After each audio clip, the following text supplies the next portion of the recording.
ஊரில் உள்ள இந்த ஜென்சி பூரா எங்கள் பக்கம் தான் இருக்குது அப்படின்னு சொல்லிட்டு இந்த மரத்துக்கு மரம் தாவிக்கிட்டு இந்த அணில்களை பூரா கூப்பிட்டு நிப்பாட்டி வச்சு செவிட்டு சேர்த்து ஒன்று அப்பிருக்காப்புல நம்ம அபிஜித் தீப்கே. தமிழ்நாட்டில் மட்டும் இல்லை, ஒட்டுமொத்த இந்தியாவில் உள்ள ஜென்சிக்கள் முழுக்க இன்றைக்கி யார் பின்னாடி இருக்காங்கனாக்கா அபிஜித் தீப்கே பின்னாடி தான் இருக்காங்க. டெல்லியிலேயே போராட்டம் பண்ணி பிஜேபியை முட்டி போட வச்சிட்டாப்புல. இப்போ ஒட்டுமொத்த இந்தியாவில் உள்ள ஜென்சியுமே இன்றைக்கி அபிஜித் தீப்கே பக்கம் தான் இருக்குது.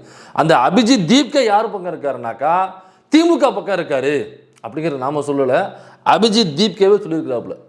அதோட ஒரு நிறுத்தலை, TVK is equal to BJP அப்படிங்கிறதையும் சொல்லியிருக்கிறாப்புல. அப்போ எந்த இடத்துல அப்படி சொன்னாப்புல, இதில் டீகோடிங் என்னென்ன பண்ண வேண்டியிருக்கு அப்படிங்கிறதோட இந்த டிவிகேல உள்ளவங்களை மானங்கண்டத்தனமாக ரோசங்கண்டத்தனமாக நாம் கேட்க வேண்டிய கேள்விகள் என்ன அப்படிங்கிறத இப்போ இந்த வீடியோவில் பார்த்துருவோம்.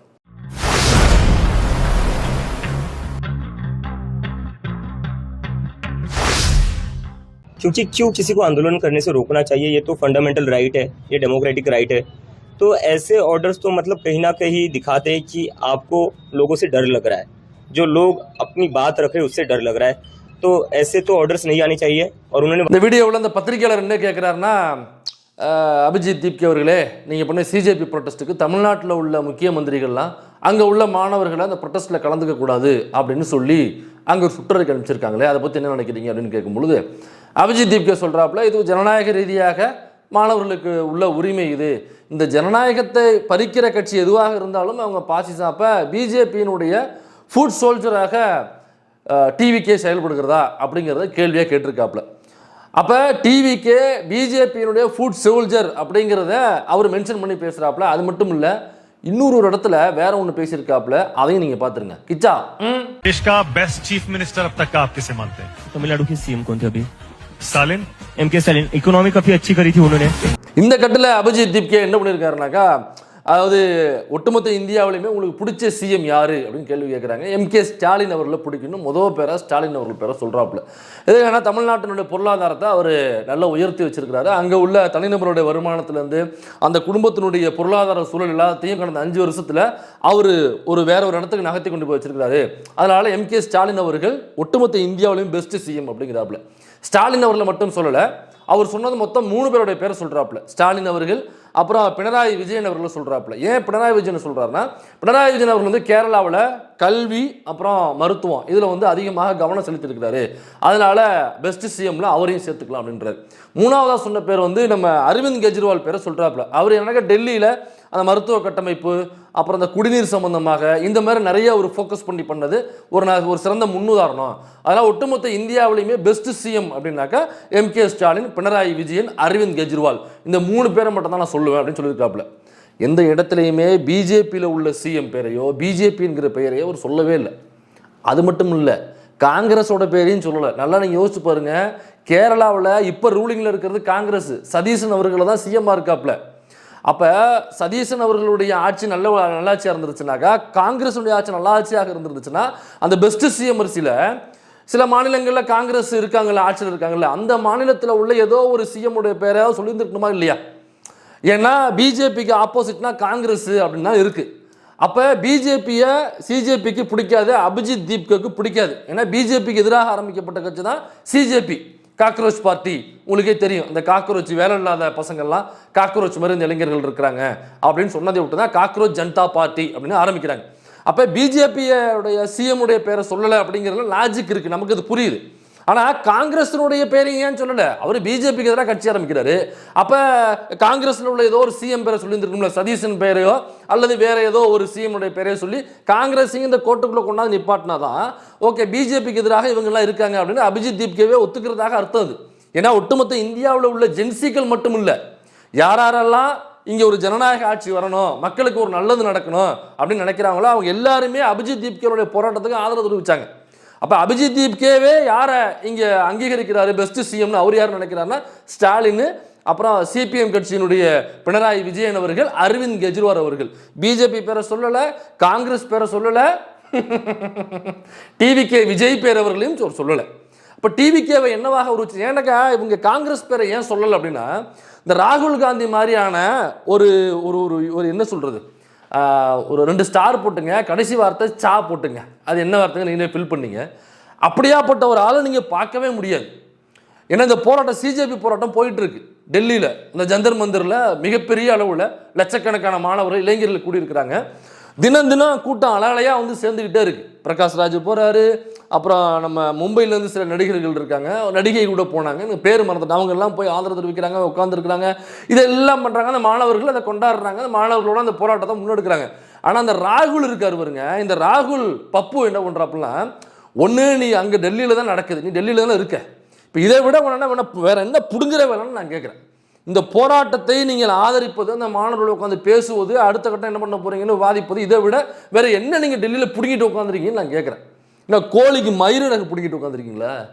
அப்போ சிஜேபி ஒரு போராட்டம் பண்ணிட்டு இருக்காரு. தமிழ்நாட்டில் உள்ள கட்சிகள் மட்டும் இல்லை, ஒட்டுமொத்த இந்தியாவில் உள்ள பிஜேபிக்கு எதிரான அனைத்து கட்சிகளும் நேரடியாக போய் அபிஜித் தீப்கே, அப்புறம் அந்த சரோதாஸா ஒரு பையன் இருக்காப்புல, இன்னொரு ஒருத்தர் இருக்காப்புல, அவங்க யாரெல்லாம் பார்க்கணுமோ அங்கே போய் உட்காந்து பார்த்துட்டு, என்ன காராசானன் போனார், கனிமொழி அக்கா போனாங்க, அப்புறம் இவங்க நம்ம இவரு கூட போனார்னு நினைக்கிறேன், இன்னும் சில பேரும் திமுக சார்பாக போனாங்க, எழுச்சி தமிழர் கூட நேரடியாக போயிட்டு ஆதரவு தெரிவிச்சுட்டு வந்தார். இப்போ தமிழ்நாட்டில் உள்ள டிவிக்கே போகலை, டிவிகே சைட்லேருந்து ஒரு பையன் அங்கே எட்டி பார்க்கல. இது நோட் திஸ் பாயிண்ட். இது அப்போ மற்ற மாநிலங்களில் உள்ள, பீகாரில் உள்ள எதிர்கட்சிகள் வந்து பார்க்குது, உத்தரப்பிரதேசத்தில் உள்ள எதிர்கட்சி தலைவர் வந்து பார்க்குறாரு, எங்கே பார்த்தாலும் எதிர்கட்சி தலைவர்லாம் வந்து பார்த்து ஆதரவு தெரிவிக்கிறாங்க. ஆனால் நம்ம ராகுல் காந்தி இருக்கார்ல, அவர் ரொம்ப பிஸியான இல்லை, அதனால் அவர் வரமாட்டார். ஏன்னா இந்தியாவை புரட்டி போடுற அந்த கரண்டி அவர்கிட்ட தான் இருக்குது. அந்த கரண்டியை உட்காந்து கூர்த்திட்டு இருக்காப்புல, புரட்டி போடுறதுக்கு கூர்த்திட்டு இருக்காப்புல. அப்போ அங்கே போய் உட்காந்து என்ன பண்ணும், ஆதரவு போராட்டத்துக்கு ஆதரவு தெரிவிச்சுட்டு வரணும். என்ன பண்ணுறாப்புல, நைஸாக போயிட்டு பிரைம் மினிஸ்டர் வாசலில் நான் போய் உட்காந்து போராட்டம் பண்ணுவேன், அங்கே வந்து பிரைம் மினிஸ்டர் வாசலில் வந்து நான் ஸ்தம்பிக்க வைக்க போகிறேன் அப்படின்னு போய் உட்காந்தாப்புல. உட்காந்தவொடனே என்ன பண்ணாங்க, போலீஸ்காரங்க போயிட்டு இந்த நம்ம வடிவேலனை தூக்கிட்டு போவாங்க இல்லை, அந்த விஷத்தை குடிச்சிட்டு தொண்டையை கவுதுரா அப்படின்பாப்புல இல்லை, அதில் வடிவேலன் அப்படியே 2 கால் 2 கையும் அப்படியே பிடிச்சி தூக்கிட்டு போவாங்கல்ல, அலேக்கா பலேக்கா தூக்கிட்டு போவாங்கல்ல, அந்த மாதிரி அன்றைக்கி ராகுலை பிடிச்சி தூக்கிட்டு போனாங்க. அந்த வடிவேல் காமெடி அப்படியே கம்பேர் பண்ணி விட்டதை போட்டிருந்தாங்க. கிட்டத்தட்ட வடிவேல் எப்படி ஜோக் பண்ணுவாரோ, எப்படி நகைச்சுவைகள் பண்ணுவாரோ, அதே மாதிரியான ஒரு பொலிட்டிக்கல் நகைச்சுவையை தான் ராகுல் காந்தி இன்னைக்கு பண்ணாப்புல. அவன் அங்கே அபிஜித் தீப்கே அங்கே ஒரு பெரிய மாணவர் எழுச்சியோட, இளைஞர் எழுச்சியோட உட்காந்து போராட்டத்தை பண்ணிட்டு இருக்காப்புல. நீங்கள் மூடிக்கிட்டு போய் ஆதரவு தர்றேன் அபிஜித்து, சிஜேபிக்கு காங்கிரஸ் ஆதரவு, உங்களுக்கு என்ன வேணும்னு சொல்லுங்கள், செய்வதற்கு காங்கிரஸ் கடமைப்பட்டிருக்கிறது அப்படின்னு 2 வார்த்தை சொல்லி முடிச்சுட்டு வந்தாக்கா சூப்பர், நீ அரசியல்வாதி. ஆனால் நீ என்ன பண்ணுற, பிரைம் மினிஸ்டர் வாசலில் போய் நான் பிரைம் மினிஸ்டர் வாசலில் அடைச்சிட்டு நிற்க போகிறேன்னு பண்ணினாக்கா ஊர் முழுக்க சிரிப்பாங்களா இல்லையா? உன்னை பப்புன்னு சொன்னதில் தப்பே இல்லையா? பப்புன்னு சொன்னது தப்பே இல்லை. பிஜேபி பேரை கரெக்டாக பேர் வச்சுருக்காங்க, பப்புன்னு கரெக்டான ஒரு பேரை வச்சுருக்கான். அப்போ நீ உண்மையிலேயே நீட்டுக்கு எதிராக, நீட்டில் உள்ள கொஸ்டினுடைய குளறுபடிகளுக்கு எதிராக நான் போராட்டம் பண்ணணுன்ற எண்ணம் காங்கிரஸுக்கு இருந்திருந்தா, ராகுல் காந்திக்கு இருந்திருந்தா, ராகுல் காந்தி என்ன பண்ணிருக்கணும், சிஜேபிக்கு முன்னாடியே இந்த போராட்டத்தை நீ முன்னெடுத்துருக்கணும். நீ தானே எதிர்க்கட்சி, மறந்துட்டியா? அதான் இந்த நம்ம சந்தானம் காமெடி இருக்கும், நம்ம சுந்தர்சி படத்தில் அந்த வீட்டில் சமயக்காரங்க மாதிரி நடிக்கிறதுக்கு போவாங்க, அது உள்ளே போய்ட்டு இந்த பத்திரம் எடுக்கிறதுக்காக போவாங்க. அப்போ என்ன பண்ணுவாப்புல, நம்ம சந்தானம் காமெடி உள்ள லொல்லு சாப்பாடு இருப்பார்ல, அவர் இவங்கெல்லாம் போவாங்க. போனோடனே ஒரு நாள் நைட்டு கிளம்பும் போது இந்த பத்திரம் திறந்து கிளம்புவாங்க. அப்போ அவர் ஓடி சொல்லுவார் சந்தானட்ட, தம்பி ரசமும் அப்பளமும் வச்சா சாப்பாடு ரெடி அப்படின்னு பார்ப்பலையோ, நம்மளாம் ரசம் அப்பளம் வைக்க வந்தோம், சமயக்காரன் மாதிரி நடிக்க வந்தாக்க சமயக்காரனே மாறிட்டேடா அப்படின்னு சொல்லி கூப்பிட்டு போவாப்புல. அந்த மாதிரி ராகுல் காந்தி இப்போ என்ன பண்ணுறாப்புலாம், ரசமும் அப்பளமும் வச்சா ரெடி அப்படின்னு வந்து நிற்கிறாப்பலையோ, நீ என்ன வேலை உனக்கு கொடுத்து, எதிர்கட்சியா நீ, எதிர்கட்சியில் முக்கிய தலைவர் நீ. இந்த போராட்டத்தை ஆக்சுவலாக சிஜேபிக்கு முன்னாடி நீ போராட்டத்தை எடுத்திருந்தீங்கன்னாக்கா அபிஜித் தீப்கே இந்தியாவுக்கு வந்திருக்க வேண்டிய அவசியமே இல்லை. அந்த ஆள் ஃபாரினில் படிச்சுட்டு ஒழுங்காக வேலையை பார்த்துட்டு அவர் வேலையை பார்த்துட்டு உட்காந்துருப்பாப்புல. நீங்கள்லாம் ஒழுங்காக வேலை செய்யாதவனுடைய வேலையை தான் இப்போ சிஜேபிங்கிற பார்ட்டியை ஆரம்பிக்க வச்சு அபிஜித் தான் அங்கேருந்து கொண்டாந்து இறக்கியிருக்கீங்க. அப்படி இல்லைனாக்கா எல்லாரும் காங்கிரஸ் ஆதரவு வச்சு உங்கள் மேலே வந்திருப்பாங்க. நீ சரியாக வேலை செய்யல பப்பு, பப்பு வேகலை பப்பு, நீ பப்புன்னு பேர் வச்சது கரெக்டாக தப்பாமல் வச்சுருக்காங்க பிஜேபி திரும்ப. அதனால தான் இவங்க பண்ணுற ட்ராமாவை பார்த்துட்டு அன்னைக்கே சிஜேபியில் உள்ளவங்க போட்டு புலந்தாங்க. இந்த ட்ராமாலாம் வேற எங்கேயாவது வச்சுக்கணும். ஒழுங்காக மக்கள் போராட்டம், மாணவர் போராட்டம் போயிட்டுருக்கு. இதுக்குள்ளே வந்து நான் இப்போ பிரைம் மினிஸ்டர் வாசலில் உட்கார போகிறேன், பிரைம் மினிஸ்டர் பாத்ரூம் வாசலில் போய் உட்கார போகிறேன், இந்த ட்ராமா மாதிரிலாம் இங்கே போடக்கூடாது. நீ ஒழுங்காக இருந்தால் நான் ஏன்டா கட்சி ஆரம்பிக்கிறேன், அன்றைக்கே காரிட்டு முகரில் பொழிச்சுன்னு துப்புனாங்க யார், இந்த காங்கிரஸ். அதனால தான் பாருங்கள் காங்கிரஸ் எவ்வளோ ப்ராடுகார போடணும்னு பாருங்கள். தமிழ்நாட்டுக்குள்ளே உள்ள காங்கிரஸை பார்த்தாலும் நீங்கள் காங்கிரஸ் யாருன்னு இடம் போட்டுக்கலாம். அப்போ இதனால தான் அவர் காங்கிரஸ் பேரை எங்கேயும் உச்சரிக்கவே இல்லை, காங்கிரஸ் பேரையும் உச்சரிக்கலை, டிவிகே பேரையும் உச்சரிக்கலை.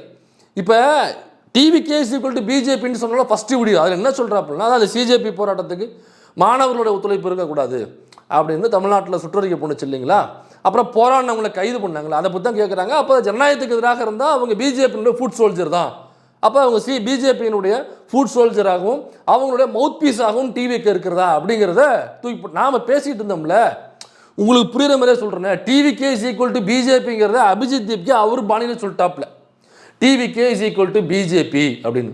அப்போ 2வது வீடியோவில் எம்கே ஸ்டாலினோட ஆட்சி நல்லா ஆச்சுன்னு சொன்னாப்புல இல்லை.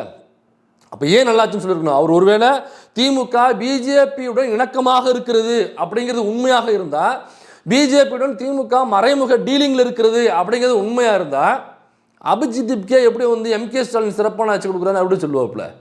அவர் பிஜேபிக்கு எதிராக ஆரம்பிக்கப்பட்ட கட்சி அது. பிஜேபியை முட்டி போட வச்சு மினிஸ்டரை அவங்க வேலையை ரிசைன் பண்ணுறதுக்காக அவர் போராட்டம் பண்ணி பிஜேபிக்கு எதிராக தொடங்கப்பட்ட கட்சி. அதில் அவங்களை முட்டி போட வச்சு வெற்றி பெற்ற கட்சி இது சிஜேபி பார்ட்டி. அப்போ அப்படியாப்பட்ட ஒரு பார்ட்டி ஆரம்பித்து அவங்க எப்படி பிஜேபியோட இணக்கமாக இருக்கிறவங்கள எப்படி சிறந்த சிறந்த சிஎம்னு எப்படி சொல்லுவாப்புல. அப்போ என்னன்னாக்கா TVK is equal to BJP. இதை மறைக்கிறதுக்காக தமிழ்நாட்டில் உள்ள விசிகாவிலேருந்து அப்புறம் இந்த இவர் இருப்பாங்க துரை வைகோவா, ஆனால் வடிகட்டின ஒரு முட்டாளை, இப்படியாப்பட்ட ஒரு வடிகட்டின முட்டாளை, வடிகட்டின ஒரு மானகட்டத்தனமான ஒரு நபரை வந்து நான் இது வரைக்கும் வாழ்க்கையில் சந்திச்சதே இல்லையா, என் வாழ்க்கையிலே சந்திச்சதில்லை. இப்படி ஒரு மானகட்டத்தனமான ஒரு பொழப்பை இது வரைக்கும் என் வாழ்க்கையில் நான் பார்த்ததே இல்லை. இப்படி ஒரு மானகட்ட பொழப்பா, ஒரு பதவிக்கு காசுக்கு சை, இப்படியே மானத்தை விற்று, வெக்கம் சூடு சொரணையை விற்று, சுயமரியாதையை விற்று, கடைசியில் அந்த இவர் வந்து கலாய்க்கிறாப்புல, யார் செங்கோட்டையன் கலாய்க்கிறாப்புல மதிமுக. அதை கேட்குறாங்க. இல்லை அவர் சும்மா ஜாலியாக சொல்லியிருப்பார். ஏங்க அவங்கள மானகட்டத்தனமாக கேள்வி கேட்டாப்புலன்னு அவன் கேள்வி கேட்டிருக்கான். அது சும்மா ஜாலியாக என் முகரில் துப்பியிருப்பாப்புல. அது சும்மா ஜாலியாக எங்களுக்குள்ள அவங்க வீட்டில் உள்ளவங்களை பற்றி நான் ரொம்ப கேவலமாக பேசுவேன், எங்கள் வீட்டில் உள்ளவங்களை பற்றி அவர் ரொம்ப கேவலமாக பேசுவாப்புல, எங்களுக்குள்ள எல்லாம் பெரிய ஜகஜம் அப்படின்னு சொல்லுவாப்புல. இல்லை வடிவேலு, அந்த மாதிரியான தமிழ்நாட்டினுடைய ஒரு வடிவேல் தான் நம்மளால் யார் துரை வைக்க இருக்காப்புல அவர். அப்போ டிவிகே இஸ் ஈக்குவல் டு ஏன் TVK is equal to BJP அப்படிங்கிறத ஏன் சொல்கிறாருன்னா, சிஜேபி பண்ண போராட்டம் இல்லை, நீட்டில் இருந்த அந்த கொஷினுக்கான குளறுபடிகளுக்கு டெல்லியில் போராட்டம். ஆனால் தமிழ்நாட்டில் உள்ள சிஜேபி சார்பாக நடந்த போராட்டங்கிறது பேன் நீட். அப்போ பேன் நீட்டுங்கிற போராட்டத்தை ஏன் சிஜேபி நடத்தும் பொழுது அல்லது வேறு யாரும் நடத்தும் பொழுது மாணவர்கள் கலந்து கொள்ளக்கூடாது அப்படிங்கிற சுற்றறிக்கையை ஏன் டிவிக்கே விடணும்? அதே மாதிரி சிஜேபிக்கு ஆதரவாக இங்கே போராட்டம் பண்ண மாணவர்களை அவ்வளவு துன்புறுத்தி ஆபாச வார்த்தைகள் பேசி வழக்குகள் போட்டு அலைக்கழித்து அவங்கள உடலில் இரத்த காயங்கள் வர்ற அளவுக்கு அவங்கள அடித்து துன்புறுத்திய டிவிக்கே ஏன் அந்த மாதிரி செய்யணும்? ஏன்னா டிவிக்கே நீட்டுக்கு எதிராக தான் இருக்குது. அப்போ சிஜேபி நீட்டுக்கு எதிராக தான் இருக்குது. அப்போ சிஜேபியினுடைய போராட்டம் அல்லது சிஜேபியின் பெயரை சொல்லி நடத்துகிற போராட்டத்தை ஏன் டிவிக்கே இப்படி ஒரு ஹேண்டில் பண்ணணும்? ஏன் அவங்க மீது வழக்கு போடணும்? ஏன் அவங்கள வந்து துன்புறுத்தணும்? ஏன் அடிக்கணும்? ஏன் உதைக்கணும்? ஏன் அவங்களுடைய போராட்டத்துக்கு ஆர்ப்பாட்டத்துக்கு பர்மிஷன் தராமல் இருக்கணும்? ஏன்னா இவங்க சொல்லுவாங்க பாருங்கள், அனிதா இறந்தபோது டாக்டர் அனிதா தான் நாங்கள் சொல்லுவோம், மருத்துவர் அனிதா. அப்போ மருத்துவர் அனிதா இறந்த பொழுது அந்த வீட்டில் போய் உட்காந்தாப்புல விஜய், ஏன்னாக்கா அவர் நீட்டுக்கு எதிராக இருக்கிறார் அப்படின்னு. ஏன்னாக்கா இவங்களை நம்ம கேட்டோம்னு வச்சுக்கலாம், அதான் சொல்லுவாங்க, எப்போ சினிமாவை தவிர உங்கள் தலைவருக்கு என்ன தெரியும் அப்படின்னு. இல்லை அவங்க வந்து அனிதா டெத்துக்கே போய் உட்காந்துட்டு வந்தார் தெரியுமா எங்கள் தலைவர். அப்போ நீட்டுக்கு எதிரான ஒரு நிலைப்பாடு எங்கள் தலைவருக்கு அப்போ இருந்துட்டு தெரியுமா அப்படின்னு சொல்லுவாங்க. அப்புறம் என்ன சொல்லுவாங்க, ஜல்லிக்கட்டு போராட்டத்தில் போய் முகத்தில் கர்ச்சி கட்டிட்டு அந்த கூட்டத்தை நின்று வந்தார் தெரியுமா உங்களுக்கு அப்படின்னு. அவரோட அரசியல் நிலைப்பாடாக ஒட்டுமொத்த வாழ்க்கையிலையும் அவரோட அரசியல் நிலைப்பாடு அப்படின்னா இந்த 2 தான் சொல்லுவாங்க. ஒன்று ஜல்லிக்கட்டு போராட்டத்தில் போய் நின்னார், இன்னொன்று அனிதா வீட்டில் போய் நின்னார். இது 2 தான் சொல்லுவாங்க. அப்போ அனிதா வீட்டில் போய் நின்னார்ல, எதுக்காக போய் நின்னார்? அப்போ நீட்டுக்கு எதிராக, நீட்டினால் பாதிக்கப்பட்டு ஒரு பெண் குழந்தை இறந்துருக்கு, ஒரு மாணவர் இறந்துருக்காங்க. ஏன் இறந்தாங்க? நீட்டுங்கிற அநியாயம். ஏன் இந்த நீட் அநியாயம்? எதுக்காக நீட் அநியாயம்? நீட்டுங்கிறதுனுடைய பின்னணி என்ன? ஏன்னாக்கா நீட்டுங்கிறத கொண்டு வந்தாக்கா நம்ம வீட்டு பிள்ளைகள்லாம் படித்து டாக்டராக முடியாது. ஏன்னாக்கா நீட்டு கொண்டு வந்தாக்கா நீங்கள் ஒரு 3 வருஷம் 4 வருஷம் உட்காந்து படித்து அதுக்கப்புறம் எக்ஸாம் எழுதி பாஸ் பண்ணணும். அப்புறம் எப்படி 3 வருஷம் 4 வருஷம் சும்மா உட்கார வச்சு சோறு போட்டு அவங்களுக்கு 3 வருஷம் 4 வருஷம் ஃபீஸ் கட்டி நம்மள்ட்ட அது பொருளாதாரம் இருக்குமா? அப்போ நாம எல்லாம் என்ன பண்ணுவோம், நீட்டுக்கு படிக்க வேண்டாப்பா, 3 வருஷம் 4 வருஷம் படிக்க வேண்டியதாக இருக்குது, அவ்வளோக்கு அப்பா கிட்ட காசு இல்லைப்பா, அதனால் நீ என்ன பண்ணுற, ஒரு நர்ஸுக்கோ அல்லது ஒரு பிளம்பிங்கோ அல்லது வேறு ஏதோ ஒரு வேலைக்கோ அல்லது வேறு ஏதோ ஒரு படிப்புக்கோ போகணும்னு சொல்லி நம்ம சிடிஆர் நிர்மல்குமார் மாரி அனுப்பிச்சி விட்ருவாங்க. அதான் நீட்டினுடைய பின்னணியில் உள்ள பின்னணி. அப்போ யார் படித்து போக முடியும்னாக்க இந்த பொருளாதாரமுடைய பாப்பார கும்பல் மட்டும்தான் படித்து அப்புறம் டாக்டராக முடியும். முன்னாடி அப்படி தான் இருந்துச்சு. நீதி கட்சி ஆரம்பிப்பதற்கு முன்னாடி இதுதான் தமிழ்நாட்டினுடைய சூழல். தமிழ்நாட்டில் அப்போ யார் டாக்டருக்கு படிக்க முடியும்னாக்கா பார்ப்பனர்கள் மட்டும்தான் படிக்க முடியும், வேற யாரும் படிக்க முடியாது. ஏன் அப்படி இருந்துச்சுனாக்கா, நீங்கள் டாக்டருக்கு படிக்கணும்னா உங்களுக்கு சமஸ்கிருதம் தெரிந்திருக்க வேண்டும் அப்படிங்கிறது ஒரு ரூல். சமஸ்கிருதத்துக்கும் டாக்டர் படிப்புக்கும் என்ன சம்மந்தம்? அது இங்கிலீஷில் இருக்க பொழுது இங்கிலீஷ் மெடிசன். அப்போ எனக்கு இங்கிலீஷ் தெரிஞ்சாக்கா தான் நான் படிக்க முடியும்னாக்கா அதில் ஒரு லாஜிக் இருக்குது. சமஸ்கிருதம் தெரிஞ்சவங்க தான் டாக்டருக்கு படிக்கணும்னாக்கா அப்போ சமஸ்கிருதம் யாருக்கு தெரியும்? பாப்பானுக்கு தான் தெரியும். நமக்கு சமஸ்கிருதம் கற்றுக் கொடுக்க கூடாது அப்படின்னு ஏற்கனவே ஒரு ரூல் போட்டு அவங்க வச்சுருக்காங்க. அப்போ நமக்கு சமஸ்கிருதம் கற்றுக் கொடுக்க மாட்டாங்க. அதை தாண்டி யாரோ ஒருத்தர் 2 பேர் ஒரு ஸ்பெஷல் இன்ட்ரெஸ்ட்டில் எங்கேயோ போய் மறைமுகமாக கற்றுக்கிட்டு இருக்கவங்க உண்டு. ஆனால் பொதுவாக நமக்கு சமஸ்கிருதம் தெரியாது, கற்றுக் கொடுக்க மாட்டாங்க. அப்போ சமஸ்கிருதம் தெரிஞ்சவங்க தான் டாக்டருக்கு படிக்கணும்னாக்கா பூரா பார்ப்பனர்கள் மட்டும்தான் டாக்டர் ஆனது. காரணம் என்னன்னாக்கா இதுதான் காரணம். அப்போ என்ன தெரியுமா பண்ணுவாங்க இந்த டாக்டர்ஸ்லாம், பார்ப்பன டாக்டரு நம்மளாம் தொட்டே பேச மாட்டாங்க. அவாளாக இருந்தால் மட்டும்தான் தொட்டு வைத்தியம் பார்ப்பாங்க. அவாள் இல்லாத நம்ம வாழைகள்லாம் அவள் தொட்டே ஏன்னா தொட்டா தீட்டு இல்லை. அப்போ தொட்டு பார்க்குற ஒரு தொழில் அது. அதை படிச்சுட்டு வந்து நம்மளை தொடாமலே வைத்தியம் பண்ணுவான். அவன் எப்படி குணப்படுத்துவான் அந்த வைத்தியத்தை? அது மட்டும் இல்லை, இப்படியாப்பட்ட மனநிலை. அப்புறம் தான் என்ன பண்ணுறான், நீதி கட்சி வந்து தான் சமஸ்கிருதம் படித்தா தான் டாக்டர் ஆகணுங்கிறத சட்டம் போட்டு தூக்குறாங்க. அதுக்கப்புறம் தான் நம்ம வாழலாம் கொஞ்சம் பேர் உள்ளே போயிட்டு டாக்டர் ஆனது. இன்றைக்கி எல்லாருமே டாக்டர் காரணம் என்னக்கா சமஸ்கிருதம் படித்தா டாக்டர் அப்படிங்கிறத நீதி கட்சி சட்டம் போட்டு தூக்குனதுக்கு அப்புறம் தான் அது எல்லாருக்குமானதாக அந்த படிப்பு மாறுனுச்சு. இந்த வரலாறால் நீங்கள் தெரிஞ்சுக்கணும். அப்போ உள்ள டாக்டர் இந்த பாப்பாரெல்லாம் என்ன தெரியுமா பண்ணுவானுங்க, நம்மளை தொடுறதில்ல, நம்மளை பார்க்க கூட மாட்டானுங்க. சில பேர் பார்க்க கூட மாட்டானுங்க, உள்ளே உட்காந்துருப்பானுங்க, நம்ம வெளில உட்காந்துருப்போம். பேஷண்ட்டு 2 பேருக்கு நடுவில் இன்டர்மீடியேட்டாக உட்காந்துருப்பார். அப்போ இந்த வைத்தியம் பார்க்க போகிறான்ல, அவன் தனக்கு என்ன உடம்புல வியாதி என்ன பண்ணுது அப்படிங்கிறத ஒரு ஸ்க்ரீன் மாதிரி இருக்கு உட்காந்து சத்தம் போட்டு நல்லா லவுடாக சொல்லணும். சாமி எனக்கு வந்து தொண்டை வலிக்குது சாமி, சாமி 3 நாளாக வயிறு வலிக்குது சாமி, சாமி இந்த முட்டிலாம் ஒரே இதாக இருக்குது சாமிங்கிறத இங்கே சத்தம் போட்டு சொல்லணும். அதை நடுவில் உள்ள வாங்கி அங்கே சொல்லுவான். திரும்ப அவன் வந்து அதுக்கு என்னங்கிறத சொல்லுவான். அதை இங்கே சொல்லுவாப்புல, அதை வெளியில் போய் மாத்திரை என்னமோ வாங்கிட்டு போகணும், அது காசு கொடுத்துட்டு போகணும். இப்படி தான் இருந்துச்சு முன்னாடி. இப்படியாப்பட்ட மனநிலையில் உள்ளவங்களை திரும்ப கொண்டு வரதுக்கு தான் நீட்டுன்னு கொண்டு வராங்க. அப்போ திரும்ப இதே கும்பல் வந்துச்சுனாங்க என்ன பண்ணுவாங்க? இப்போ நம்ம வீட்டு பிள்ளைகள்லாம் ஏதோ நம்ம வீட்டிலேருந்து யாரோ உடம்பு சரியில்லைன்னு போகிறாங்க, அல்லது தோல் சம்மந்தப்பட்ட வியாதி அல்லது ஏதோ ஒன்றுனாக்கா நம்மளை என்னவாக பார்ப்பான். அவன் என்னவன் பார்ப்பான்ல, எப்படி பார்ப்பான்? நம்மளை வந்து ஏதோ ஒரு பிராணி மாதிரி, தீண்டத்தகாத ஒரு பிராணி, ஏதோ ஒரு மலம், ஒரு மாட்டு சாணியை பார்த்தாக்கா நம்ம எப்படி மூஞ்சியை சுழிச்சிட்டு பார்ப்போமோ அதே மாதிரி நம்மளை பார்த்து ட்ரீட்மெண்ட் பண்ணுவான். ஒரு சொறி சங்கு ஏதோ ஒன்று போகிறோம்னாக்கா அந்த மருத்துவர் அதை பார்த்து சரி பண்ணுறது தான் இருப்பார். ஆனால் இவங்க என்ன பண்ணுவாங்க, நாங்கள்லாம் சுத்தமானவா, அப்போ இது என்ன, இது நம்ம தொடவே கூடாது, சி என்ன இதெல்லாம் வச்சு வெளில போ. மருத்துவம் பார்க்க வந்த நம்மளை வெளியில் விரட்டுடுவாங்க, நம்மளை ஒரு கீழ்த்தரமான ஒரு பிராணி மாதிரி பார்ப்பாங்க. இதுதான் நடக்கும். இதுக்காக தான் நீட்டை கொண்டு வந்தாங்க. இதுக்கு தான் நீட்டு வேண்டாம், பேன் நீட்டுங்கிறது தமிழ்நாடு சொல்லுது. இன்றைக்கி நாம் சொல்கிறோம், 50 வருஷம் கழிச்சு அவங்க சொல்லுவாங்க. இது இடபிள்யூஎஸ் வேண்டான்னு நம்ம சொன்னோம், அவங்க இன்னும் சொல்லலை, அவங்க கொஞ்சம் லேட்டாக சொல்லுவாங்க. அப்போ நீட்டு வேண்டான்னு போராட்டத்துக்காரன் இதனால தான் நீங்கள் அனிதா வீட்டுக்கு போய் உட்காந்தீங்க இல்லையா? ஏன்னாக்கா நீட்டில் உங்களுக்கு விருப்பம் இல்லை அப்படிங்கிறத ஏற்கனவே சொல்லியிருக்கீங்க. டிவிக்கு ஆல்சோ நீட்டுக்கு எதிரானது தான் எங்கள் கட்சி நிலைப்பாடுன்னு நீங்களே சொல்லியிருக்கீங்க. அப்படி இருக்கும் பொழுது அந்த நீட்டுக்கு எதிராக ஒரு போராட்டம் பண்ணும் பொழுது அந்த அரசே பாதுகாப்பு கொடுத்து இடத்த கொடுத்து ஒதுக்கி விடணும். ஏன்னா அது அரசுக்கு ஆதரவான போராட்டம். அரசுக்கு ஆதரவான போராட்டம்னாக்கா யூனியன் கவர்மெண்ட்டை எதிர்த்து ஸ்டேட் கவர்மெண்ட்டுக்கு சப்போர்ட் பண்ணி ஒரு ப்ரொட்டஸ்ட் நடக்குதுனாக்கா அது அரசே அவங்களுக்கு பாதுகாப்பு கொடுத்து அந்த போராட்டத்தை நடத்துங்கன்னு சொல்லணும். எப்படி ஜல்லிக்கட்டுக்கு பாதுகாப்பு கொடுத்து அந்த போராட்டத்தை நடத்த வச்சாங்களோ அதே மாதிரி அது கடைசி நாளில் தான் அடித்து இது பண்ணாங்களே தவிர அதுக்கு முன்னாடி பாதுகாப்பு கொடுத்தா அந்த போராட்டம் முடிச்சு. அதே மாதிரி பாதுகாப்பு கொடுத்து ஒரு இடத்துல ஆர்கனைஸ் பண்ண சொல்லி ஒரு பெருங்கூட்டத்தை திரட்டி யூனியன் கவர்மெண்ட்டு காமிக்கணும், பாருங்கள் இவ்வளவு பேர் நீட்டுக்கு எதிராக இருக்காங்க, தமிழ்நாட்டுக்கு விளக்கு கொடுறா வெண்ண அப்படின்னு காமிக்கிறதுக்கு நீ ஏன் பாதுகாப்பு கொடுக்கல? அப்போ போராடாத மாணவர்களை ஏன் அடித்த, ஏன் துன்புறுத்தின, ஏன் ரத்தம் வர அளவுக்கு நீ அவங்கள ட்ரீட் பண்ண, ஏன் அவங்க மீது வழக்கு போட்ட, ஏன் அவங்களுக்கு தகாத வார்த்தைகளை சொல்லி பேசுனீங்க? நீங்கள் நீட்டுக்கு எதிரானவங்க தானே. எனக்கா திமுக ஆட்சியில் இதே மாதிரி ஆளுங்கட்சியே ஒரு போராட்டம் பண்ணியிருக்கிற யூனியன் கவர்மெண்ட்டுக்கு எதிராக. அதில் அப்போதைய துணை முதல்வர் ஸ்டாலின் உதயநிதி அவர்களும் பங்கெடுத்திருக்காப்புல, நீட்டுக்கு எதிராக பேசியிருக்கிறாப்புல இந்த போராட்டத்தில். அப்போ அதேமாதிரி நீங்களும் மீட்டிங்கை போடுங்க. நீங்கள் மீட்டிங்கை போட்டு விஜயை வந்து உட்கார சொல்லுங்க. அனிதா வீட்டில் போய் உட்காந்தார்ல, இப்போ வந்து ஏதோ ஒரு பெரிய கிரவுண்டில் வந்து உட்கார சொல்லுங்கள். அவங்க ஆட்சி தானே நடக்குது. ஒரு பெரிய போராட்டம் விஜய் தலைமையில் நீட்டுக்கு எதிரான போராட்டம்னு சொல்லிட்டு உட்கார சொல்லுங்கள். விஜய் வந்தால் பெரிய கூட்டம் வரும்ல, அந்த பெருங்கூட்டம் தான் வேணும். போராட்டம்னாக்கா கூட்டத்தோடு தான் நடக்கணும். அப்போ தான் யூனியன் கவர்மெண்ட்டை மிரட்ட முடியும்.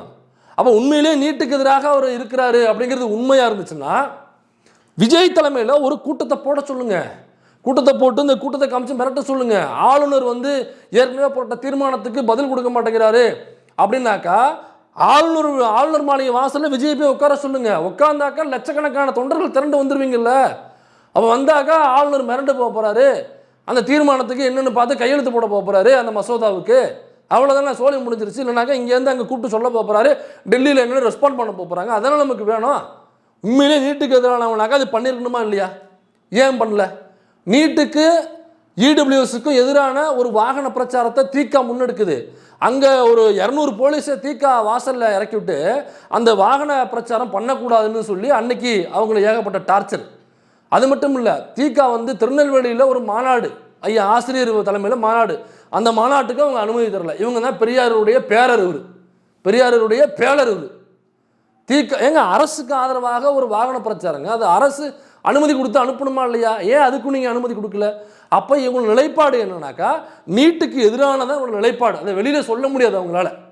நீட்டுக்கு எதிரான நிலைப்பாடை பகிரங்கமாக சொல்லி போராட்டமாக முன்னெடுத்து பிஜேபிக்கு எதிராக கொண்டு போனால் பிஜேபி ஊக்கடிப்பான், பிஜேபி நல்லா ஆப்படிப்பான், கொண்டு வந்து ராடில் நல்ல வெண்ணெயை தடவி நல்லா ராடேற்றுவான். ஏன்னாக்கா இவங்களுடைய பிடி அங்கே இருக்குது. தாவேக்காவுடைய பிடி பிஜேபி கையில் இருக்குது. பிஜேபிக்கு எதிராக ஒரு பொட்டு மூச்சு கூட விட முடியாது. ஒரு குசு சத்தம் கூட அங்கே வரக்கூடாது. வந்தாக்கா பிடிச்சி ராடை ஏற்றிடுவாங்க பிஜேபி அப்படிங்கிற பயம். ஆனால் இந்த 5 வருஷத்தில், கடந்த 5 வருஷத்தில் திமுக அதே மாதிரி எந்த இடத்துலையும் பயந்து சரித்திரமே இல்லையே. திருப்பரங்குன்றம் மேட்ருக்கு நீதிபதி, நீதிமன்றம், தீர்ப்பு எல்லாம் இருந்தாலும், யூனியன் கவர்மெண்ட்டும் ஆர்எஸ்எஸ் எல்லாம் ஆப்போசிட் இருந்தாலும், we will face the consequences, we are not allowing சொல்லி அனுப்பிச்சானே திமுக காரன். அதே மாதிரி பிஜேபி கொண்டு வர எல்லா விஷயத்தையும் பணம் தரல, கல்விக்கு நேரடியாக போட்டு உடச்சானா இல்லையா? தரமாட்டேங்கிறான் ஏன் தமிழ்நாட்டுக்கு காசை, ஒழுங்கு முறையாக பணத்தை எடுத்து விடான்னு சொன்னானா இல்லையா? அப்போ தான் நமக்கே தெரியும், ஓ கல்விக்கு வர வேண்டிய நம்மளுடைய வரிப்பணம் நமக்கு தர வேண்டியது நியாயமாக வர வேண்டிய உரிமை வரலை, இத்தனை கோடி ரூபா வரணும். அப்படிங்கும் போது அவன் சொல்கிறான் பிஎம்சியை ஏற்றுக்க, மும்மொழி கொள்கையை ஏற்றுக்க, என்இபியை ஏற்றுக்கிட்டுனாக்கா உனக்கு தர வேண்டியதை நான் தர்றேன். ஏன்டா எனக்கு தர வேண்டியதுடா, அதே இதுக்கு தான் நீ டிமாண்ட் வச்சு பண்ணுற. அப்போ இந்த மும்மொழி கொள்கையை ஏற்றுக்கிட்டா தான், என்இபியை ஏற்றுக்கிட்டா தான் அந்த பணம்னாக்கா அப்படியாப்பட்ட பணமே எனக்கு தேவையில்லைன்னு சொல்லி அதுக்கப்புறம் அதை விட பன்மடங்கு அதிகமாக பட்ஜெட்டை ஒதுக்குனது திமுக. அப்போ நேரடியாக பிஜேபி என்னென்ன பண்ணுறான் நமக்கு எதிரானு ஒரு நாளும் பேசி அவங்களே மக்கள் மத்தியில் எக்ஸ்போஸ் பண்ணது திமுக. இதே நேரு ஸ்டேடியத்தில் ஒரு கூட்டம் போடுறாரு, ஒரு பெரிய ஒரு மீட்டிங் சிஎம் தலைமையில், ஸ்டாலின் தலைமையில். அதுக்கு மோடி தான் வர்றாப்புல. மோடி அப்போ வரும்பொழுது ஏகப்பட்ட இங்கே இருக்கிறவங்களாம் பயங்கரமாக அதை வந்து விமர்சித்தாங்க. ஆனால் வரவிட்டு மோடியை உட்கார வச்சு சிஎம் என்ன திரும்ப பேசினார், எங்களுக்கு தர வேண்டிய காசை எப்போயோ எடுத்து வைக்க போகிறோன்னு மூஞ்சிக்கு நேராக கேட்டாப்புல, தோளில் துண்டை போட்டு கேட்டாப்புல. எனக்கு வர வேண்டிய, என் மாநிலத்துக்கு வர வேண்டிய, என் மாணவர்களுக்கு வர வேண்டிய, மக்களுக்கு வர வேண்டிய வரிப்பணம் திரும்ப எனக்கு கொடுக்க வேண்டிய உரிமை எப்போ கொடுக்க போகிறேன், இவ்வளவு காசு தரணும், எப்போ தருவோம், எண்ணி வச்சுட்டு கிளம்பணும், இப்போ இல்லைன்னா என்னைக்கு எண்ணி வைப்போன்னு சொல்லிட்டு போகணும் மிரட்டினாப்புல. அப்போ போயிட்டு மறுநாளே அந்த ஃபண்ட்லேருந்து கொஞ்சம் ரிலீஸ் பண்ணி விட்டாங்க. அப்போ பிஜேபியினுடைய அடாவடித்தனம் என்ன, அட்ராசிட்டிஸ் என்ன, அவங்க பண்ணுற அட்டூழியங்கள் என்ன, அவங்க பண்ணுற திருட்டுத்தனம் என்ன, மொள்ளமாரித்தனம் என்ன, முடிச்ச வைக்கத்தனம் என்னங்கிறத திமுக ஒவ்வொரு நாளும் எக்ஸ்போஸ் பண்ணிட்டு இருந்துச்சு. அதனால தான் பிஜேபினாக்கா இவ்வளோ பெரிய மோசமான கட்சிங்கிறது நமக்கு தெரியும்.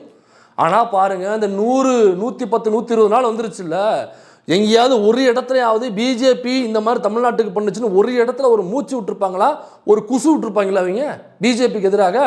பிஜேபிக்கு எதிராக பேசுறதுக்கிட்டுங்க, பிஜேபிங்கிற வார்த்தையை முதல்ல பேசியிருப்பாங்களா அவங்க? பிஜேபி எதிர்க்கிறது வேற, பிஜேபிங்கிற வார்த்தையே உச்சரிக்க மாட்டேங்கிறாங்க. உச்சரிச்சா தானே எதிர்க்கிறது. அப்புறம் இப்போ இப்படியாப்பட்ட நபர்கள் ஏன்னாக்கா இவங்களோட ஃபைல் முழுக்க அங்கே இருக்குது. சிபிஐ கிட்ட உள்ள கரூர் சம்பவத்துக்கான ஃபைலு ரெடியாக அமித்ஷா டேபிளில் இருக்குது. புலிப்படத்துக்கான வரி ஏய்ப்பு ஃபைலு நேரடியாக அமித்ஷா டேபிளில் இருக்குது. இதே மாதிரி பல ஃபைல்ஸ் விஜய்க்கு எதிராக அங்கே இருக்குது. ஒரு குழந்தைகளுக்கு கொடுக்குற மருந்து வட மாநிலங்களில் கொடுத்து அந்த குழந்தைகள் செத்து போச்சு, நிறைய குழந்தை செத்து போச்சு. என்னென்னு பார்த்தாக்கா ஒரு மருந்து, அந்த மருந்து டாக்டர் எழுதி கொடுக்குறாரு, அந்த மருந்தை மெடிக்கலாக வாங்கி கொடுத்தாக்கா அதை குழந்தை கொடுத்தா அந்த குழந்தை செத்து போயிடுது. அந்த மருந்து யாரான்னு பார்த்தாக்கா தமிழ்நாட்டில் தயாரிக்கப்பட்ட மருந்து, இங்கே உள்ள மருந்து கம்பெனி. அந்த மருந்து கம்பெனி ஓனர் பேர் ராமநாதன். அந்த ராமநாதன் யாருனாக்கா இப்போ இருக்கிற சிஎம் விஜயனுடைய சித்தி பையன் இருக்காப்புல பாருங்க, விக்ராந்த். அந்த விக்ராந்தனுடைய மாமனார். அந்த ஃபைலு நேரடியாக அமித்ஷா டேபிளில் இருக்குது. ஏன் டேபிளில் இருக்குது? அதுக்கும் இருக்கிறதுக்கு பயப்படணும். அது இவருடைய தம்பியினுடைய மாமனார் தானே, சித்தி பையனுடைய மாமனார் தானே. அந்த கம்பெனியில் ஒருவேளை விஜயனுடைய காசு புழக்கத்தில் இருந்திருக்கலாம், நமக்கு தெரியல. ஒருவேளை டிரான்சாக்ஷன்ஸ் அந்த கம்பெனிக்கும் விஜயனுடைய அக்கௌண்ட்டுக்கும் இருந்திருக்கலாம், நமக்கு தெரியல. அப்போ இந்த ஃபைல்ஸ் எல்லாம் டேபிளில் இருக்குது. மூச்சு பிஜேபி தான் மூச்சு விட்டா போதும், பயந்து நடுக்கிறியப்பா. சும்மா காலு கிட்டு கிட்டு கிட்டு கிட்டு கிட்டு கிட்டு நடுங்குது. மோடின்னு சொல்கிறதுக்கு நடுங்குது, பிஜேபின்னு சொல்கிறதுக்கு நடுங்குது, அமித்ஷான்னு சொல்கிறதுக்குலாம் அவ்வளோதான், முடிஞ்சு போச்சு. சோழ முடிஞ்சு போச்சு. டவுசர் மஞ்சாகி போகுது. தாவேக்காரங்களை சொல்கிறோம். பொதுவாகவே பிஜேபின்ற வார்த்தை மோடி அமித்ஷாலாம் பார்த்தா கலைஞ்சிடுறாங்க. அப்படியே இவங்க தான் வந்து பிஜேபிக்கு எதிராக நீங்கள் களமாட்ட போகிறீங்க. இதை நாங்கள் நம்பணும். இதில் நம்ம இவர் இருக்காரு பாருங்க, நம்ம ஆதவ அர்ஜுனர், அவர் சொல்கிறாப்புல திமுகவை பார்த்து சட்டமன்றத்தில் தைரியம் இருந்தா, திமுகவுக்கு தைரியம் இருந்தா நீங்கள் தனியாக நின்று தைரியம் இருந்தால் ஒரு 50 இடத்துல ஜெயிச்சிருங்க பார்ப்போம் அப்படின்னு சொல்கிறாப்புல. திமுக தனியா நின்று ஒரு தேர்தல்ல 50 தொற்று சொல்லுங்க பாப்போம், 50 தொற்று சொல்லுங்க பாப்போம். இதெல்லாம் ஒரு சவாலா? இதெல்லாம் முதல்ல ஒரு சவாலான்னு கேட்குறேன். ஏன்னா நீங்கள் கட்சி ஆரம்பிச்சவங்க தாவேகா எலெக்ஷனுக்கு முன்னாடி இதே ஆதவர்ஜன் என்ன சொன்னாப்புல, நாங்கள் வந்து ஆட்சியில் பங்கு அதிகாரத்தில் பங்கு தருகிறோம், தயவு செய்து கூட்டணிக்கு வாருங்கள் அப்படின்னு எழுச்சி தமிழருக்கு வலை வீசி நீங்கள் தேடினீங்களா இல்லையா? கூட்டணிக்கு அவரை கூப்பிட்டீங்களா இல்லையா? மற்ற கட்சிகளுக்கும் நீங்கள் அழைப்பு விடுத்தீங்களா இல்லையா கூட்டணிக்கு? அப்புறம் என்ன காங்கிரஸுக்கு அன்னைக்கு கூட்டணிக்கு அழைப்பு கொடுத்தீங்க? கூட்டணி போட்டு போட்டிடுறதே ஒரு இழிதனம் அப்படின்னாக்கா நீங்கள் எதுக்கு அந்த கூட்டணிக்கு எலெக்ஷன் முன்னாடி நீங்கள் இழுத்தீங்க? உங்கள் கூட்டணிக்கு யாரும் வரல பாஸ். நீங்கள் கூப்பிட்டு உங்கள் கூட்டணிக்கு யாரும் வரல. ஏன் வரலன்னா உங்கள் மேலே நம்பிக்கை இல்லை. உங்கள் மீது நம்பிக்கை இல்லாமல் தான் உங்கள் கூட்டணிக்கு யாரும் வரல. மற்றபடி நீங்கள் எல்லாருக்கும் கூட்டணியை வாங்கன்னு சொல்லி கூப்பிட்டு, ஈவன் அதிமுக கிட்ட கூட்டணிக்கு பேசுனீங்க. சிஎம் விஜயா இருப்பார், துணை முதல்வர் வந்து எடப்பாடி பழனிசாமி அப்படின்னு சொல்லி அவங்ககிட்ட டீல் பேசுனீங்க. உங்களை நம்பி அவனும் வரல. அப்போ நீ வந்து எப்படி தேவை தைரியம் இருந்தால் பேசுறது. உங்களுக்கு முதல்ல என்ன தைரியம் இருக்குன்னு நான் கேட்குறேன். நாங்கள் பாருங்கள் தனியாக 108 ஜெயிச்சிட்டோம். சரி 108 ஜெயிச்சிட்டிங்க, இப்போ அதுக்கு என்ன? இப்போ 108 ஜெயிச்சிட்டாக்கா நீங்கள் ஆட்சி அமைச்சிட முடியுமா? போய் சொல்லுங்களேன் ஆளுநர்கிட்ட, நாங்கள் 108 நாங்கள் தான் அதிகமாக, எங்களை ஆட்சி அமைக்க விடுங்கன்னு போய் கேட்டு பாருங்கள். செவ்வில் சேர்த்து அப்படி அனுப்புவாப்புல ஆளுநர். பொதுவாக இவருன்னு சொல்ல, யாரு கேட்டாலுமே அவர் அதான் சொல்ல போகிறாப்புல. யாரோ ஒருத்தர் நீங்கள் அனுப்புங்க, செவ்வில் சேர்த்து அப்படி அனுப்புகிறாப்புல. என்ன உங்களாம் அரசியல் தெரியுமா தெரியாதா? ஏன்னா அரசியலில் ஆணாவுக்கு அடியெழுத்துன்னு தெரியுமா தெரியாதரா? 108 வச்சுட்டு எப்படி ஆட்சி அமைக்க முடியும்? கூட்டணிக்கு யாராவது கூப்பிட்டு வாடா என் கூமுட்டை அப்படின்னு ஆளுநர் சொல்லி திட்டி அனுப்புவோம். 108 வச்சுலாம் ஆட்சி அமைக்க முடியாது ராஜா. ஒரு எக்ஸாம் நடக்குது, 50 மார்க் எடுத்தால் பாஸு, 100 மார்க் அந்த எக்ஸாம் நடக்குது. அப்போ 50 எடுத்தால் தான் பாஸு. இப்போ நான் வந்து 49 எடுத்துட்டேன், அவன் வந்து வெறும் 30 தான் எடுத்திருக்கான், அவனை விட நான் 19 அதிகமாக எடுத்திருக்கேன், என்னை பாஸ் போடுங்கன்னு போய் சொல்லுவிய? 50 மார்க்கு தான் அங்கே பார்டரு. 49 எடுத்தாலும் ஃபெயிலு தான், 30 எடுத்தாலும் ஃபெயிலு தான். அங்கே 50 எவன் எடுக்கிறானோ அவன் மட்டும் தான் பாஸ். அப்போ 49 எடுத்துட்டுனாக்கா ஐயா அவனோட 1 மார்க்கை கூட நான் சேர்த்துக்கிறேன் அப்படிங்கிற ஆப்ஷன் இருந்து நீ சேர்த்துக்கிட்டனாக்கா ஐயா அந்த 1 மார்க்கும் சேர்த்து 50ன்னு போடுங்க. இப்போ பாஸ், இப்போ 50 வாங்கிட்டேன். அதுதான் தம்பி ரூலு. முதல்ல கேம் என்ன, கிரவுண்ட் என்ன, ரூல் என்னங்கிறத தெரிஞ்சுக்கிட்டு விளையாடுவான். முதல்ல 108 தனியாக நின்று ஜெயிச்சு விட்டாங்களா அவங்க.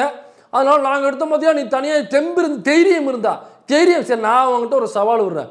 உங்கள் தலைவர் சிஎம் விஜய் அவர்களுக்கு தைரியம் இருந்தா, இத்தனை வருஷம் சினிமாவில் இருந்திருக்காப்புல இல்லை, ஒத்த ஆளாக நின்று நீ எப்படி திமுகவிட்ட நீ தனியாக ஒத்த ஆளாக நின்று 50 சீட்டு ஜெயிச்சுக்காமின்னு கேட்குறியோ, அதேமாரி நான் அவங்ககிட்ட கேட்குறேன். உங்கள் தலைவர் சிஎம் விஜய்கிட்ட கேட்குறேன், உங்கள் சிஎம்மை தனியாக ஒரே ஆளாக ஒத்த ஆளாக நின்று ஒரு படத்தை எடுத்து காமிக்க சொல்லுங்க பார்ப்போம். இந்த சங்ககிரி ராஜ்குமார்னு ஒருத்தர் தி ஒன்னுன்னு ஒரு படம் ஒரு படத்தையே ஒரே ஆள் ஒற்றையாளாக தனியாக நின்று எடுத்திருக்காப்புல. அவர் தான் கேமரா, அவர் தான் லைட் மேனு, அவர் தான் அங்கே ஜிம்மிக்கான ஆஃபீஸரு, லைட் ஆஃபீஸர் அவர் தான் நடிகர், அவர் தான் மேக்கப் மேனு, அவர் தான் எடிட்டிங்கு, அவர் தான் சிஜி, அவர் தான் கலர் கரெக்ஷனு, அவர் தான் அங்கே ப்ரொடக்ஷன் பாய், எல்லாமே அவர் தான். ஒன் அண்ட் ஒன்லி ஒரே ஒரு ஆள் ஒரு ஒட்டுமொத்த படத்தை எடுத்து ரிலீஸ் பண்ணி ஓடிட்டு இருக்கு இந்த படம். அப்போ இவ்வளோ வருஷம் சினிமாவில் இருந்திருக்காப்புல உங்கள் தலைவர், அதுவும் உச்சத்தில் வர இருந்திருக்காப்புல. எடுக்க சொல்லுங்க ஒரே ஆளாக சங்ககிரி ராஜ்குமார் மாதிரி தைரியம் இருந்தா ஒத்தையாளாக ஒரு படத்தை எடுத்து ரிலீஸ் பண்ண சொல்லு. ஒத்த ஆளாக எங்கே எடுக்கு? சரி விடுங்க, டெக்னீஷியன்ஸ் கூட நீங்கள் போட்டுங்க. நடிகர்கள் மட்டும் யாரும் இருக்கக்கூடாது. ஒரே ஒரு நடிகர் விஜய் மட்டும்தான் நடிகர், வேற யாரும் கிடையாது. டெக்னீஷியன்ஸ் வேணால் நீங்கள் வேற யாரும் போட்டுங்க. அப்படியாவது ஒத்தையாளாக நடித்து 2 மணி நேரம் 2.5 மணி நேரம் உங்களால் ஸ்க்ரீனை ஹோல்டு பண்ண முடியுமா? நடிச்சிருப்பீங்களா நீங்கள்? என்னத்தை நடிச்சிங்க நீங்கள்? நடித்தது முழுக்க ரீமேக்கு, நடித்தது முழுக்க ரீமேக்கு. தனியாக கதை கேட்டு இந்த கதை ஜெயிக்கும், இது நல்ல கதை அப்படின்னு கேட்கறதுக்கு அதுக்கு ஒரு அறிவு வேணும். நம்ம விஜய் சேதுபதி இருக்காரு, அவரு கதை கேட்குறாரு, இந்த கதை நல்லா இருக்கு, மகாராஜா அற்புதமான படம், காலம் கடந்து நிற்கக்கூடிய படம், அற்புதமான படம், கதை கேட்குறாரு, பண்ணுறாரு, நடிக்கிறாரு. இதே மாதிரி நிறைய நடிகர்கள் கதை கேட்டு நடிக்கிறாங்க. இவருக்கு ஏன்னாக்கா இவருக்கு அந்த அறிவு இல்லை. கதை கேட்டு இந்த கதை ஓடும், இந்த கதை ஓடாது, இதில் இது சேர்க்கணும் சேர்க்கக்கூடாதுங்கிற அந்த நாலேஜ் அவருக்கு இல்லை. அப்போ என்ன பண்ணுறாருனாக்கா ஏதோ ஓடுற குதிரை மேலே காசை கட்டிடுறது. தெலுங்கில் ஏதாவது படம் ஹிட் அடிச்சிச்சா, நம்ம இந்த பிரின்சஸ்ன்னு சொல்லுவாங்களே, பிரின்ஸு அவர் அப்படி தான் சொல்லுவாங்க, அவர் பேர் வர மறந்துவிட்டேன். அவர் என்ன படம் நடிக்கிறாரோ அதை அப்படியே இங்கே ரீமேக் பண்ணிடுறது. அப்படியே ரீமேக் அவரை மாதிரியே இவரோட நடிப்பே அப்படி கிடையாது. இவர் நடிக்க தெரியாதுங்கிறது வேற விஷயம் விடுங்க. இவர் முன்னாடி ஒரு நடிப்படுத்து பாருங்க, இந்த ரீமேக் பண்ணி பாருங்க, அப்படியே அவர் அப்படியே அந்த ஹீரோ என்ன பண்ணுவாரோ அதை அப்படியே இங்கே ரீமேக் பண்ணி வச்சிருப்பார். அப்படியே மெமிக்ரி பண்ணுறது மாதிரி இருக்கும். அந்த நடிப்பை அப்படியே காப்பி பண்ணி சட்டில் பர்ஃபார்மன்ஸ் வர பேர் வச்சுப்பாங்க. அப்போ நீங்கள் சொந்தமாக என்ன பண்ணிருக்கீங்க, அங்கே ஏதாவது படம் ஓடுதா அது அப்படியே கடைசி ஜனநாயகம் வரைக்கும் அப்படி தாங்க. அங்கே பாலையா நடித்த படம் அது. அப்போ அங்கே என்ன படம் ஓடுதோ அந்த படத்தை பார்த்துட்டு ஓகே இந்த படம் ஓடிடுச்சா அதை அப்படியே எடுத்துட்டு வா, அதில் நான் ஹீரோ நடிக்கிறேன் அதை அப்படியே எடுத்துரு ஹீரோ. இதில் இது எதுக்கு பாஸ் நீங்கள்? இதில் உங்கள் நாலேஜ் என்ன இருக்குது? ஒன்றுமே இல்லையே. இதில் நீங்கள் வந்து திமுக கிட்ட சவால் விடுறீங்க, தைரியம் இருந்தா என்ன தைரியம் இருந்தா? இது படத்தில் மட்டும் ரீமேக் இல்லை, எல்லாத்துலேயுமே ரீமேக் தான். இப்போ ஜல்லிக்கட்டு போராட்டம் ஏற்கனவே போராட்டம் பீக்கில் போயிட்டு இருக்கும் பொழுது ஒரு குறுக்க போய் உட்காந்துட்டு அந்த போராட்டத்தை ஹைஜாக் பண்ணிக்கிறது. நாங்கள் அந்த கூட்டத்துக்கு போய் நாங்கள் ஆதரவு தெரிவிச்சிட்டோம். அப்புறம் அனிதா இறந்து போய் அது பீக்கில் போயிட்டு இருக்கும்போது நாங்கள் அனிதாவை போய் பார்த்துட்டு வந்துட்டோம். நீங்கள் என்ன பாஸ் இனிஷியேட் பண்ணி ஒரு போராட்டத்தை முன்னெடுத்திருக்கீங்க? திமுக முன்னெடுத்த போராட்டங்கள் 1000 இருக்குது, விசிக முன்னெடுத்த போராட்டங்கள் 1000 இருக்குது, கம்யூனிஸ்ட் கட்சி முன்னெடுத்த போராட்டங்கள் 1000 இருக்குது. நீங்கள் என்ன போராட்டத்தை தனியாக நின்று முன்னெடுத்திருக்கீங்க சொல்லுங்கள். ஏதோ ஒரு போராட்டம் நடக்கும்போது குறுக்க போய் நின்று அப்படியே ஒரு ஃபோட்டோ எடுத்துகிட்டு வந்துட வேண்டியது. அதனால் படத்தில் எப்படி ரீமேக் பண்ணுவாப்லையோ அதே மாதிரி தான் போராட்டத்தில் ரீமேக். இவருடைய அந்த தளபதினு சொல்லுவாங்கள்ல, இவருக்கு பேருக்கு முன்னாடி பட்டம் கொடுப்பாங்க, அந்த பட்டமே ரீமேக் தான். அந்த பட்டம் திராவிட கட்சிகளுடைய பட்டம். யார்? பட்டுக்கோட்டை அழகிரி இருக்காரு பாருங்க, அழகிரி கொடுத்த பட்டம் தான் தளபதிங்கிற முதல்ல அவர் தான் தளபதிங்கிற பட்டத்தை கொடுக்குறாங்க. திராவிட தளபதி பெரியாரனுடைய தளபதியாக இருக்கிறாரு அப்படின்னு சொல்லிட்டு தான் அவருக்கு தளபதி பெரியாரனுடைய தளபதி பட்டுக்கோட்டை அழகிரி அவருக்கு தான் முதல் தளபதிங்கிற பட்டம். அதுக்கப்புறம் அது பேரறிஞர் அண்ணாவிற்கு அந்த தளபதினு கூப்பிட ஆரம்பிக்கிறாங்க. அதுக்கப்புறம் தளபதினு கூப்பிட ஆரம்பித்தது ஸ்டாலின் அவர்களுக்கு தான் தளபதி. தளபதினா ஸ்டாலின் தான். அதுக்கப்புறம் யாரை கேட்டாலும் வருங்க தளபதினா ஸ்டாலின் தான். நீங்கள் எது குறுக்க வந்து தளபதிங்கிற படத்தை அங்கேருந்து நீங்கள் ஆட்டை படம் பார்த்தீங்க? அதுலேயும் ரீமேக். யாராவது ஜெயிச்சு நல்லா உழைச்சி உட்காந்துருப்பாங்கல்ல, அதில் போய் அதை அப்படியே காப்பி பண்ணி திருடிட்டு வந்து சேர்த்துக்கிட்டு அந்த பெருமையை நம்ம எடுத்துகிட்டு போயிடுறது. அப்படி தான் எல்லா இடத்துலையும் நீங்கள் பண்ணிகிட்ருக்கீங்க.